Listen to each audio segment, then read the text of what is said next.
वज़ीर ख़ज़ाना मोहम्मद औरंगज़ेब कहते हैं पेट्रोलियम लेवी का फौरी इत्तलाक नहीं हो रहा। मुल्क में 42,000 रिटेलर्स की रजिस्ट्रेशन हो चुकी है। जुलाई से उन पर टैक्स का इत्तलाक हो रहा है।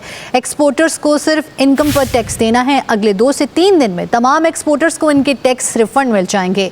कहा आर्म फोर्सेस को 1 साल के लिए इसलिए इस्तिस्ना दिया क्योंकि उन्होंने अपने इदारे के ढांचे को देखना है। वज़ीर ख़ज़ाना ने कहा कि वफाकी वज़रा सैलरी भी नहीं ले रहे और अपने यूटिलिटीज़ बिल्स भी खुद जमा करा रहे हैं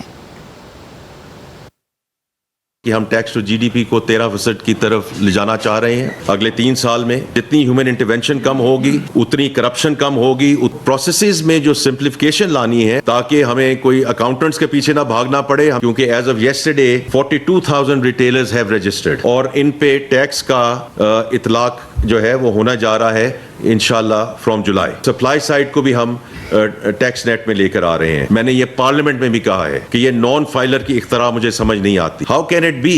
वज़रा हजरात हैं, उन्होंने तो वो सैलरी नहीं ले रहे। मैं ये भी आपको यकीन दिलाना चाहता हूँ कि हम अपने यूटिलिटी बिल्स भी पे कर रहे हैं। जब हमारी जो रिसीट्स हैं उसमें से 60% सूबों को दे के बाकी तो जो चीज हम कर रहे हैं वो उधार पे कर रहे हैं। हमने पब्लिक प्राइवेट पार्टनरशिप को लेके जाना है और एक सूबे ने ये करके दिखाया है कि हम ये कैसे कर सकते हैं। एक्सपोर्ट्स पे टैक्स नहीं है, उनकी इनकम पे टैक्स है और खुदा ना खास्ता कोई अगर कंपनी लॉस करती है तो कोई टैक्स नहीं उन्हें देना पड़ना। आज शाम तक के जितने डिटर्मिन्ड टैक्स रिफंड्स हैं वो इंशाल्लाह अगले 2 से 3 दिन में सारी एक्सपोर्टर कम्युनिटी को मिल जाएंगे, लेकिन this will be north of about 50 billion rupees.